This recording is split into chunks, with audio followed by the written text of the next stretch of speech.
हमें लगता है सब खत्म हो गया, क्या ही बचाया, कुछ नहीं रह गया।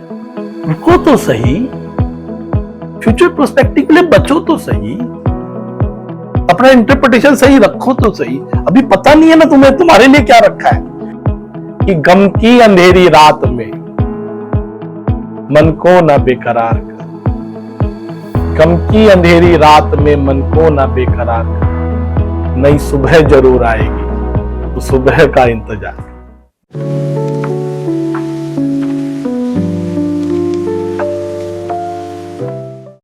How to balance emotional disturbance? What is the root cause of this? Very simple root cause.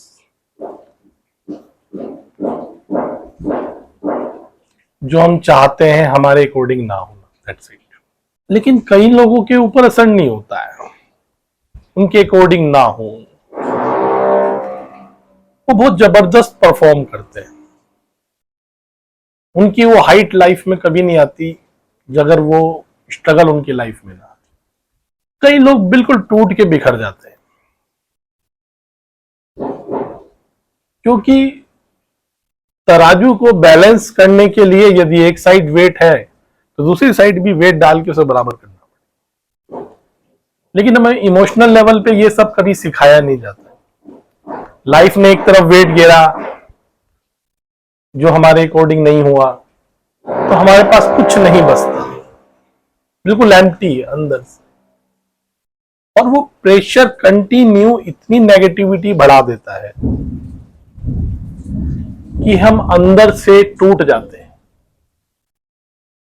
हमेशा में डिस्टर्ब सा रखता है इमोशनली, बाहर से किसी को पता भी नहीं चलता। कभी भी हम अपने संघर्षों के कारण प्रॉब्लम में नहीं आते। जितने भी स्ट्रगल्स हैं उनके कारण हम प्रॉब्लम में नहीं है। हम अपने उस प्रॉब्लम के बारे में परसेप्शन के कारण प्रॉब्लम में, कि हम किस दृष्टि से उस प्रॉब्लम को देख रहे हैं। जब हमारी वो दृष्टि खराब हो जाती है ना, तो इस समस्त ब्रह्मांड में हमें बचाने वाला कोई नहीं, क्योंकि उस दृष्टि के खराब होने से उस इवेंट की कंटिन्यू रिहर्सल करते रहते हैं।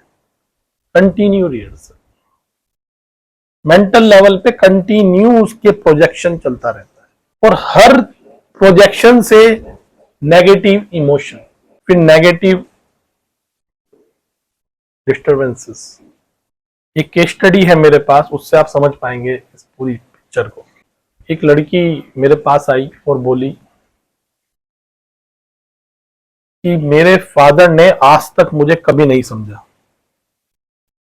हमेशा मुझे गालियां दी, मेरी मदर को गालियां दी, हमने बचपन से झगड़े देखे हैं बस। और अभी मैंने एडमिशन लिया तो पैसे नहीं दिए, और इस चक्कर में मेरे को वो कॉलेज ड्रॉप करना पड़ गया। सारी सोसाइटी हमें ही आके ज्ञान दे रही है, हम अपने जीवन में अच्छे से जी रहे हैं, जो भी आता है हमें ज्ञान दे के चला जाता है। मैं अपने पिता से नफरत करती हूँ, हर्ट फीलिंग है मेरे अंदर, बहुत ज्यादा negative continue she was talking about that. उसका परसेप्शन क्या बना फिर, जब उसने इन सारे इवेंट्स को, और भी बहुत सारे हैं, जस्ट में एग्जांपल, तो उसने परसेप्शन क्या बनाया कि मुझे तो कोई समझता ही नहीं है, मैं तो पैदा ना होती तो ज्यादा अच्छा था, मुझे पैदा ही क्यों किया, अगर यही हाल होना था तो मेरा, अब मेरा कुछ नहीं हो सकता, अब तो मेरी जिंदगी खराब है, अब तो मैं जितनी जल्दी मर जाऊं उतना अच्छा, सारे लोग एंजॉय कर रहे हैं, मेरी जिंदगी में ही ऐसा क्यों, मेरी जिंदगी ही इतनी विकृत क्यों, इतने कष्ट में क्यों, भगवान तुमने मेरे साथ ऐसा क्यों किया, ऐसा मैंने क्या कर दिया जो मैं ये भोग रही हूं।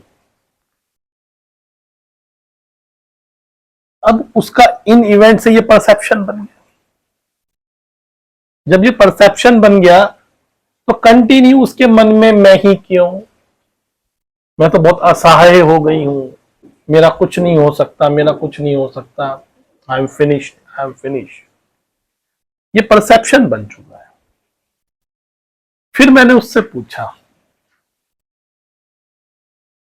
कि तुम्हारी लाइफ में ही ये इवेंट क्यों हुए,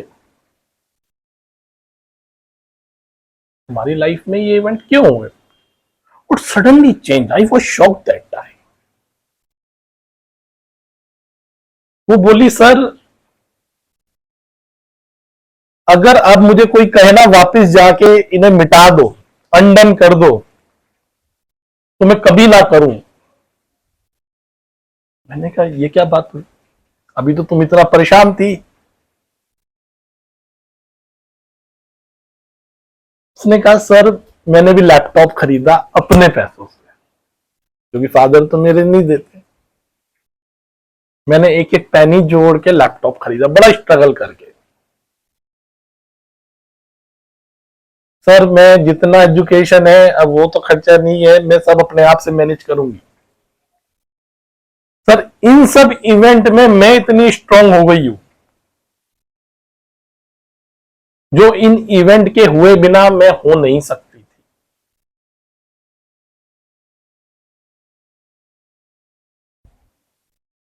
अब आप देखिए उसका वो दोनों जो साइड है उसकी, ये भी तो साइड वो बोली ना, लेकिन अभी आधे घंटे तक इस पर बात चलती रही, मैं ही क्यों, मैं ही क्यों, मैं ही क्यों। लेकिन ये भी एक दृष्टि उसकी रही। मैंने बस इसी पे फोकस करके मुझे रिव्यू चाहिए, ये तो मैं समझ गया बात, क्योंकि ये भी वो ही बोली, जबकि मैंने से कोई परसेप्शन अपनी तरफ से नहीं प्रोजेक्ट किया कि you think like that, it should not not like that. अब आप बताइए एक इंसान के अंदर ऐसा नहीं होता है कि वो जो उसके दर्द हैं, जो उसकी स्ट्रगल्स हैं, उसके केवल वो नेगेटिव पक्ष देखता है। मुझे ऐसा पता चला उसके अंदर कहीं ना कहीं छुपे हुए उसके पॉजिटिव पक्ष भी है, लेकिन वो इतनी रिहर्सल कर चुका है, उसका इतना कंफर्ट बन गया, उसे एक विक्टिम बनने का इतना शौक हो गया, सबको बताना मेरे साथ ये हुआ, हाय मेरे साथ ये हुआ, छाती पीटने का उसे अब जो है शौक चढ़ गया। वो नहीं चाहता लेकिन उसे आदत पड़ गया है अनकॉन्शियस लेवल, क्योंकि इतनी रिहर्सल, इतनी रिहर्सल, इतनी रिहर्सल। वो बात करेगा तो नेगेटिव करेगा, सोचेगा तो नेगेटिव सोचेगा, तो इमोशनल डिस्टर्बेंस तो कंटिन्यू रहेगा ना। लेकिन जब मैंने पूछा कि ये इवेंट तुम्हारे साथ ही क्यों हुए, तो बड़ा आश्चर्यजनक आंसर मेरे पास आ गया, पूरा टर्निंग पॉइंट। तो हमें अपनी लाइफ में साइकोलॉजी में बोलते हैं इंटरप्रिटेशन। कोई भी इवेंट का कोई मतलब नहीं है, व्हाट इज योर इंटरप्रिटेशन ना, क्या मतलब निकाला आपने। अगर मतलब निकालने पे ही सारा खेल डिपेंड है तो मजा आ गया लगभग लगभग। अगर मतलब निकालने पे डिपेंड है, अगर केवल इवेंट पे डिपेंड होता तो बहुत बड़ी मुसीबत आ गई थी हमारे, क्योंकि बहुत कुछ ऐसा होता है जो हम नहीं चाहते फिर भी होता है। लेकिन अगर बात इस बात पे डिपेंड है कि हमने क्या दृष्टि देखी, क्या मतलब निकाला, इस बात पे अगर इवेंट डिसाइड होते हैं, इस बात पे इवेंट हमारे ऊपर असर डालते हैं, तो सब कुछ आपके हाथ में है। लेकिन पता नहीं इंसान को अपने आप को विक्टिम शो करने में क्या आनंद है, क्या सिंपैथी मिलती है उसे। मैंने तो कई लोगों को बड़ा आनंद से बोलते हुए देखा है, दूसरों को ऐसे बताएंगे पता नहीं कौन सी पिक्चर की स्टोरी चल रही है भैया। जब तुम खुद ही रिहर्सल करे जा रहे हो, दूसरों को बता बता के, खुद सोच सोच के, बता बता के, सोच सोच के, अब जो इमोशनल लेवल पे पूरी बॉडी के अंदर वो चेंज आ रहे हैं, अब वो कहां से जाएंगे। क्योंकि वो नेगेटिव इमोशन कंटिन्यू आपको नेगेटिव सोचवाएंगे, मजबूर करेंगे आपको कि देखो मैं इस पेन में, तकलीफ में हूं ना, मैं तकलीफ में हूं ना, इसलिए मैं नेगेटिव सोच रहा हूं। और मैं नेगेटिव क्यों सोच रहा हूं, क्योंकि तुमने मेरे साथ ऐसा किया, या किसी ने ऐसा मेरे साथ किया, या ये मेरे साथ हो गया, इस कारण मैं ऐसा हूं। I am victim, what should I do, I am helpless guy. उसका क्या अल्टीमेट थोड़ी हो गया उस इवेंट का जो आपके ऊपर असर आया। आपने इंटरप्रिटेशन उसको दोबारा से उसको आपने रिवाइज किया, क्या आपने जो सोच लिया वो आखिरी सत्य है संसार का। आपकी बुद्धि कितनी है इस दुनिया को देखने की। लेकिन हम तो ऐसा सोचते हैं जो हमने देख लिया, समझ लिया, उसके बाहर तो कुछ हो ही नहीं सकता साहब। सारी अपॉर्चुनिटी इन सबसे बकवास इवेंट में छुपी होती है, जो आपको तोड़ के जाएंगे, जो आपको इमोशनली हिला के जाएंगे ना। सारी अपॉर्चुनिटी इस इवेंट में छुपी होती है बस।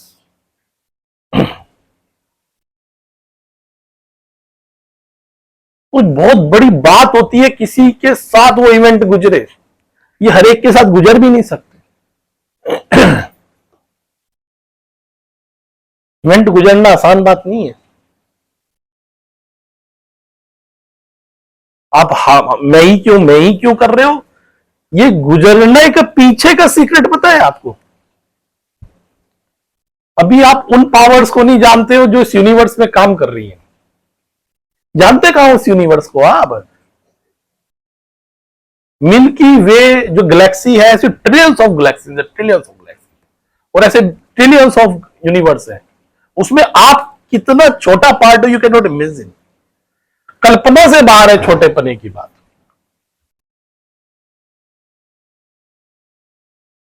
अब ये फ्लाइट गिरी गुजरात में, इवेंट,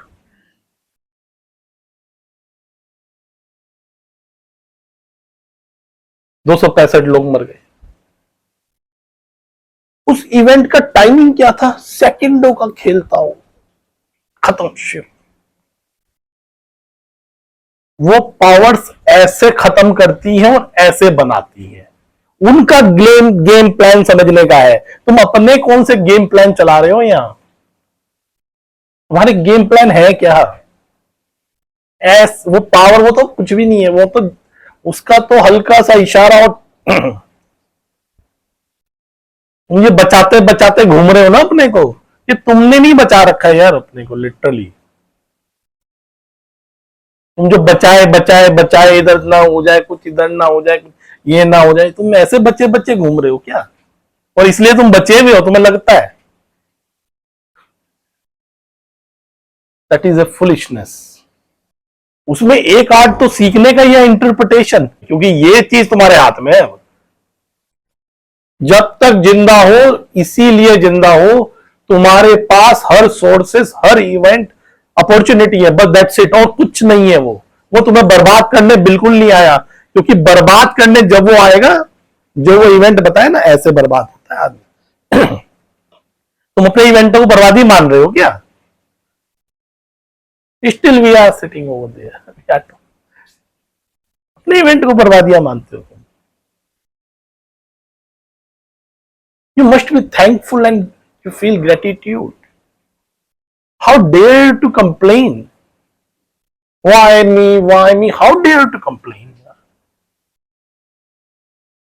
क्यों कंप्लेन? क्योंकि वो इमोशनली बॉडी ने अडॉप्ट कर लिया है, वही सब प्रोजेक्ट माइंड करता रहता है।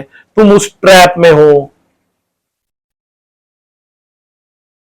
और तुम उस ट्रैप को बाहर, तुम उसमें से अनकॉन्शियसली निकलना नहीं चाहते। तो इंटरप्रिटेशन इज वेरी इंपॉर्टेंट, याद रखना। इसको एंगल इसका देखने का आना चाहिए। मैं जब प्रॉब्लम में फंसता हूं ना, मैं आर्ट इंटरप्रिटेशन निकालता हूं उसकी। पहले मैंने कहा इस इवेंट रखो साइड में, मुझे आर्ट इंटरप्रिटेशन दिखाओ इसकी। अब बुक्स इतनी पढ़ी हुई है तो फायदा तो होता ही है, अनलिमिटेड। कोई इंटरप्रिटेशन की मेरे पास इंतहा नहीं है। 10 निकालता हूं कम से कम, 10 मैंने सबसे बेस्ट सेलेक्ट करता हूं, और माइंड को कहता हूं इसका मतलब ये है। समझ में आई? इसका मतलब तुम मुझे मत बताओ, इसका मतलब आज से ये है। अब जब भी वो फ्लैश करेगा, ये है मतलब। जब भी फ्लैश करेगा, ये है मतलब। अरे अपॉर्चुनिटी।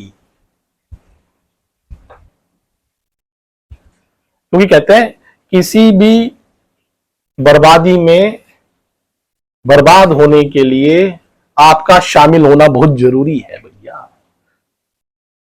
आप अगर शामिल नहीं हो उस बर्बादी में, आपको कोई बर्बाद नहीं कर सकता, लिटरली। बस हम शामिल नहीं होते, इतनी सी खुशी की बात है। इवेंट पे तो मेरा कंट्रोल नहीं है ना, किसी का नहीं होगा भैया, ऐसा कोई नहीं बैठा यहाँ।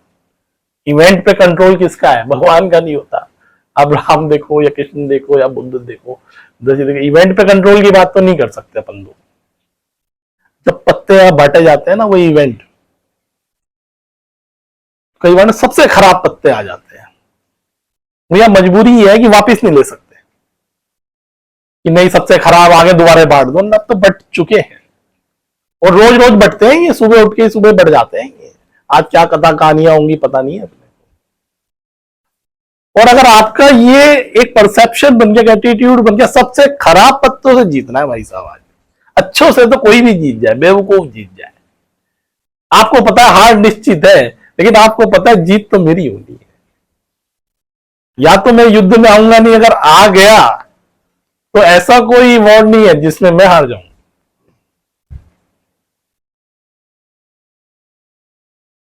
Really you will enjoy that struggle. उसमें जो मजा आता है ना, उसमें जो मजा आता है, यार मजा ही नहीं आता मुझे जब नॉर्मल दिन चल रहे होते हैं ना, I am getting bored. What is your strength उस स्ट्रगल में, उसको बैलेंस करने के लिए? पहला इंटरप्रिटेशन बैलेंस करने के लिए, दूसरा स्ट्रेंथ। अरे तब भी गिरते पड़ते हुए भी तुम कुछ बन गए हो, मैं तो कुछ होना ही नहीं चाहिए था। तुमने 10th भी कर ली होगी, 12th भी कर ली होगी, और दुनिया भर के स्किल भी सीख लिए होंगे, कार चलानी सीख ली होगी, कुछ कुछ सबने कुछ कुछ सीख ही लिया। इतने मुश्किल के बाद भी सीख लिया। तुम अपने को देखना नहीं चाहिए यार, इतने मुश्किल में भी मैं खेल गया। जबकि मैं तो डरता था कि मैं तो कुछ नहीं कर सकता, मेरे बस की तो कुछ नहीं है, मेरी तो बिल्कुल हालत खराब है, आई एम वेरी हेल्पलेस। उसके बावजूद तुम इतना लंबा दौड़ आए, तुमने कभी पीछे मुड़ के देखा? तुम इतना लंबा आ कैसे गए? अपनी बिल्कुल ही पहचान नहीं है तुम्हें। तुम्हें कभी कभी यकीन नहीं होता, कोई पास्ट इवेंट देखना, तुम आज भी उसे फेस नहीं करना चाहोगे, तुम निकल के बाहर आ गए। है कि नहीं होता? है कि नहीं होता? तुम आज यकीन नहीं मानोगे कि यार हम गुजर गए थे, हमने क्रॉस कर लिया था। मतलब आज भी you don't have courage to face that, लेकिन तुम कर गए क्योंकि तुम्हें अपने बारे में अता पता नहीं है। Who are you? तुम कुछ और हो, तुम वो नहीं हो जो तुम समझ रहे हो। तुम्हारा इंटरप्रिटेशन और तुम्हारी वो सिखाया नहीं गया है, जो तुम समझ रहे हो वो नहीं है। यकीन होता है तुम्हें अपने आप पे, कई बार तुम किन स्ट्रगल से गुजर के क्या क्या गिरते पड़ते हुए पहुंचे, बस इस बात पे हाय मैं नहीं कर, वहां फोकस किया हुआ है। अरे तुम ही तो गुजरे हो, मैं थोड़ी तुम्हारी लाइफ में जाके मैं कुछ स्ट्रगल से लड़ाया, तुम ही हो भाई। You are the ultimate. आज तुम्हारा वो दिन क्यों नहीं है? इतनी चेतना डेवलप कैसे नहीं हुई? क्योंकि तुम अपने को माइंड और बॉडी समझते हो। बस शरीर ऐसा है, हाय कैसा हो गया, माइंड हाय मेरे को कैसे बोल दिया, उसने कैसे कर दिया, वो कैसे कर दिया। You don't know you are consciousness, you are not mind and body. Mind and body very limiting thing, consciousness is a vast thing, trillions of galaxies I am talking about. When you talk about the consciousness, you become trillions of galaxies. When you talk about mind and body, you have a very limiting power, limiting sources, no energy, event are bigger than you. फिर तो बहुत बुरा हाल हो जाता है तुम लोगों का। तुम्हें तो लगता है यार अपने बस से बाहर है ये game, because you don't know you are a consciousness. तो जब उस स्ट्रेंथ की मैं बात करते, तो उस स्ट्रेंथ पे जाके पास्ट में उनको फ्री ना जाने दिया करो, जिसमें इतना लड़े भिड़े हो, ताकतें झोंकी है, इतने ऊपर नीचे गेम हुआ है। अरे वही तो सारा राज है, सीक्रेट है। उन्हीं को तो तिजोरियों में रखना है, उन्हीं की तो रिहर्सल करनी है, उनकी इतनी रिहर्सल करो। जब मैं पास्ट में देख लेता हूं, मुझे तो कोई खतरा, मेरे को लगता है यार ये कोई खतरे हैं, ये कोई बात हो गई, मैं तो यार इससे बड़ा खतरनाक हूं। मेरे को तो ये छूने की इनकी क्या बस की बात है इवेंट की, मेरे को कैसे छुएंगे ये? मैंने इससे तगड़े तगड़े प्रोजेक्ट तो पहले भी उठा रखे हैं, ये छोटे छोटे मच्छर ये क्या करेंगे ये? तो बिल्कुल माइंड एकदम फ्री हो जाता। मेरे को पता चल गया, मैं तो भले मुझे लग नहीं रहा है कि मैं लड़ लूंगा, लेकिन मुझे पता है मैं लड़ चुका हूं। वो बात बड़ी इंपॉर्टेंट है ना, मुझे लगना और मैं कर चुका हूं, ये बड़ा इंपॉर्टेंट बात है। कर चुका हूं वो ज्यादा रियलिटी है ना, मुझे लग रहा है कि नहीं लग रहा वो अलग बात हो गई ना। ये तो डिल्यूजन हो सकता है अपने बारे में, वही बॉडी एंड माइंड। लेकिन जब आप बहुत ज्यादा स्ट्रगल में होता है, यू बिकम कॉन्शियसनेस, जो अपनी आखिरी ताकत झोंकते हो उसके अंदर, यू बिकम और लड़ जाते हो। ऐसा कोई है? एम आई राइट और रॉन्ग? तो डेली सुबह उठते ही कम से कम 4 से 5 पॉइंट तो सुबह उठते ही माइंड को कहा करो, वो बताओ मेरे को। सबसे ज्यादा एंजाइटी सुबह उठ के होती है, सबको एंजाइटी डिप्रेशन वालों को सुबह उठ के इनकी हालत खराब रहती है।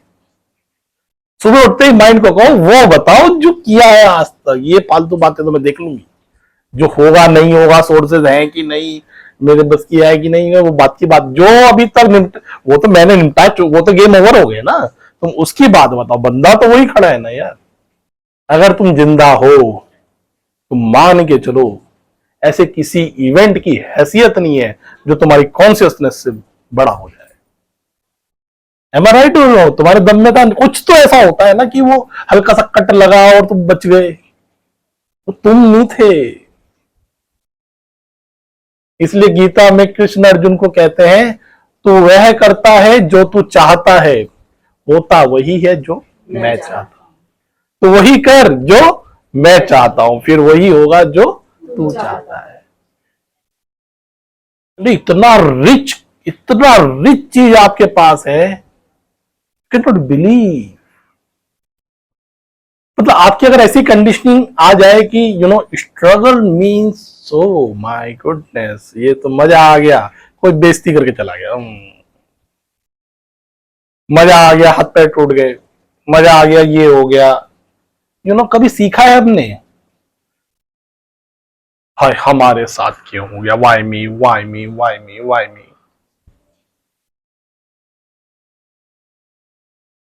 पूरी गीता कृष्ण ने इसी बात पर इतना सब करना पड़ा, आप समझ रहे हो? गीता साइलेंट उसमें सुनाई गई, वहां युद्ध चल रहा है। गीता तो बोली ही तब जाती है जब लाइफ में तूफान आ जाए, बवाल हो जाए, मरने जीने का प्रश्न हो जाए, that's use of the Gita. और इतनी सुंदरता आ जाती है जीवन में क्योंकि struggle with Gita man you smile, broad smile on your face. आपका प्रॉब्लम ही स्माइल का कारण है। सबसे इंपॉर्टेंट बात है उसको प्रैक्टिस करना, उसका एप्लीकेशन करना। हम लोग एप्लीकेशन में जीरो, थियोरिटिकल तो सारे ऐसे महारथी हैं। मेरे क्लाइंट कहते हैं हम ही काउंसलिंग कर देते हैं, अपनी नहीं होती सर। 99% क्लाइंट बोलते हैं कि सर हम जिसको सलाह देते हैं उसका जीवन सुधर गया, मतलब व्हाट अबाउट यू सर, हम तो नरक में। ये क्या हो रहा है भाई? दूसरों ज्ञान देना आसान है ना, या किसी भी इवेंट पे उसको खुद झेलना, खुद फेस करना कितना पेनफुल होता है, क्योंकि खुद एप्लीकेशन नहीं सीखी ना। इजंट इट और नॉट? सुबह 4 बजे उठ के वॉक कर लिया करो, कितना अच्छा आपने बताया ना मेरे को। 4 बजे मैं उठ सकता हूं, मुझे पूरा विश्वास है दुनिया इधर से दूर हो जाए, मैं 4 बजे उठ ही नहीं सकता। लेकिन आपने कितना आसानी से बोला सर बस 4 बजे उठ के वॉक कर लो, सारा टेंशन खत्म। अरे अपन उठ ही नहीं सकते सर, आप बस बॉइल चने खाया करो तो सारी टेंशन खत्म। अरे अपना बॉइल चने तो मैं देख ही नहीं सकता यार। इतना आसान है ना सलाह देना, है कि नहीं? और एप्लीकेशन हमारे साथ कैसे हो गया sir? No no no no no no no no. समझ गए? अपना स्ट्रेंथ पे कंटिन्यू। सुबह उठते ही सबसे पहला काम है ये बताओ मैंने आज तक कौन कौन से तीर मारे हैं, वो बताओ। कुछ तो मारे ही होंगे सबने थोड़े बहुत। और last point, not the least, future perspective. कई बार हम इतने अटक जाते हैं अपने इवेंट्स में, हमें जीवन की एक बड़ी दृष्टि दिखनी बंद हो जाती है। हमें लगता है सब खत्म हो गया, क्या ही बचाया, कुछ नहीं रह गया। रुको तो सही, फ्यूचर पर्सपेक्टिव के लिए बचो तो सही, अपना इंटरप्रिटेशन सही रखो तो सही। अभी पता नहीं है ना तुम्हें तुम्हारे लिए क्या रखा है। क्या पता तुम प्रधानमंत्री बन जाओ देश की एक टाइम पे आगे, तुमने आज हाय मचा रखी है, पता नहीं ना अपने को। हो सकता है कि नहीं हो सकता, बोलो मेरे को। मैं साइकोलॉजिस्ट बन जाऊंगा, हमारी 7 पीढ़ियों में किसी ने नहीं सोचा, बन गया। किससे बना? स्ट्रगल से। उन्होंने पंगे लिए मेरे साथ, एंजाइटियां हुई, डिप्रेशन हुए, तो मैंने कहा यार ये तो लोगों का बहुत बुरा हाल हो जाता होगा, ये इनका क्या होगा बेचारों का। क्योंकि मैं अपने को बड़ा तोप समझता था, मैंने हमसे बड़ा तो कोई है ही नहीं जो मैं स्ट्रेस दे दे। और देखा हमारी ही हालत खराब हुई जा रही है। मैंने कहा कुछ तो होगा राज इसमें। मैंने कहा सबसे पहले अपने ऊपर ही करो प्रैक्टिस। चिकन नहीं आनी चाहिए चेहरे पे, टूटे अब जो टूटे। तो वो उसने ही तो, वो फ्यूचर पर्सपेक्टिव तो मुझे पता नहीं था ना। मेरे तो उससे मैं ऐसा लगता था सब दुनिया मजे में, मैं ही दुखी हूं। क्योंकि इतनी स्ट्रगल थी लाइफ में, इतनी स्ट्रगल थी, वो खत्म होने का नाम ही नहीं ले रही। मतलब खत्म होने का कोई सिरा ही नजर नहीं आ रहा कि खत्म होंगी कि नहीं होंगी, कि कौन सा दिन आएगा, कोई आइडिया नहीं भैया, बिल्कुल आइडिया खत्म हो रखे थे। लेकिन जब अंदर का सिस्टम मैंने ठीक कर लिया, उस इवेंट ने मेरे को ऐसा सपोर्ट किया, कम से कम मेंटल लेवल पे फ्री हूं मैं आपको बताऊंगा। फिजिकल लेवल में मेरी बाउंडेशन हो सकती है बहुत सारी, लेकिन मेंटल लेवल पे I am completely free person यार। वहां पे नहीं छेड़छाड़ी बिल्कुल, मतलब नॉट अलाउड एनीवन। कुछ हो जाए दुनिया में इधर से उधर, टपकी जाए तो बात अलग हो गई, उससे पहले का गेम तो मतलब आई हैव फुल कॉन्फिडेंस। जो वर्स्ट ऑफ द वर्स्ट है ना, वो गले के नीचे है, वो worst of the worst life में। क्योंकि दुखी होने के लिए मेरे अकॉर्डिंग कुछ नहीं होगा, तब होऊंगा ना मैं। जब वर्स्ट ऑफ द वर्स्ट गले के नीचे उतरा हुआ है तो मेरा क्या करोगे? कुछ है ही नहीं बचा हुआ, है ही नहीं कुछ। तो आप आज चाहे कितने भी कष्ट में है, कितनी भी प्रॉब्लम में है, कुछ भी हो रखा है, फ्यूचर प्रोस्पेक्टिव में कुछ नहीं पता। आप कितने लोगों की हेल्प कर पाओगे, कितना बड़े बन पाओगे, कुछ कर पाओगे, कुछ भी हो सकता है लाइफ में। तो उस इवेंट को आखिरी इवेंट मत समझ के बैठ जाओ। एक तो ये गलती बिल्कुल नहीं करनी किसी ने। कुछ हो गया, आखिरी इवेंट नहीं है भैया, चलते रहो। टर्न कब आ जाए, मैं बोला ना एक आउटर पावर काम कर रही है इस यूनिवर्स के अंदर। टर्न ये आ गया कि फ्लाइट गिर गई, टर्न ये आ गया बेचारे बच्चे हॉस्टल में खाना खा रहे, वो मर गए। तो टर्न तो आने पे आएगा, तो तुम क्या हो? अब तुम बचे रहोगे तो आएगा ना, तुम खुद ही अंदर से निमट गए तो फिर वो फ्यूचर पर्सपेक्टिव का वो सब आपके हिस्से में थी भी वो चीजें, जब तुम ही नहीं बचे तो कौन रखेगा? क्योंकि ईश्वर ने ना मेंटल जो अंदर तुम रिहर्सल करते हो ना, इसके लिए कोई तुम्हारा सिस्टम काम नहीं करता। क्योंकि ईश्वर ने नहीं कहा तुम उसका इंटरप्रिटेशन निकाल के बैठो। किसने कहा तुम्हें ऐसा इंटरप्रिटेशन, जब सारी व्यवस्था मौजूद है? अपने माइंड को ठीक रखने की ड्यूटियां तुम्हारी भी है। जो तुम अपने हिस्से का तो काम कंप्लीट करो ना। तभी कृष्ण बोलते हैं कि होता वही है जो मैं चाहता हूं, तो वही कर। मैं क्या चाहता हूं, कृष्ण इसमें लाइन में जो है कि कृष्ण उसमें बोलते हैं कि वही कर जो मैं चाहता हूं। क्या चाहते हैं? वो केवल एक चीज चाहते हैं, अपने हिस्से का काम पूरा करो यार। इसलिए God help those who help themselves. और इस ट्रेनिंग के अभाव में आप ये देखिए सारे सोर्सेज बेकार है सर। जब जीवन में आनंद नहीं है, मजा नहीं है, उत्साह नहीं है, उमंग नहीं है, तो फिर क्या बचे, फिर क्या फायदा इन सारे सोर्सेज? सारे सोर्सेज का तो मजा यही है, मेंटल लेवल पे फ्रीडम चाहिए। फिजिकल लेवल की फ्रीडम किसी काम धंधे की नहीं है। हमको जेल में है क्या अपन लोग? लेकिन क्या है, मेंटल लेवल पे देखो क्या हालत हो रखी है अपनी। तो ये सब प्रैक्टिसेस आप करते हैं लाइफ में, तो देखो बस तुम चले ही गए धरती से तो बात हो गई अलग। तो वो उन पावर्स का, उसका तो किसी हमारे हाथ से बाहर है वो। लेकिन अगर तुम हो यहाँ पे और कुछ भी तुम्हारे साथ हो रखा है, कोई भी इवेंट हो रखा है, आई गिव यू गारंटी यार, you cooperate me, I blast that.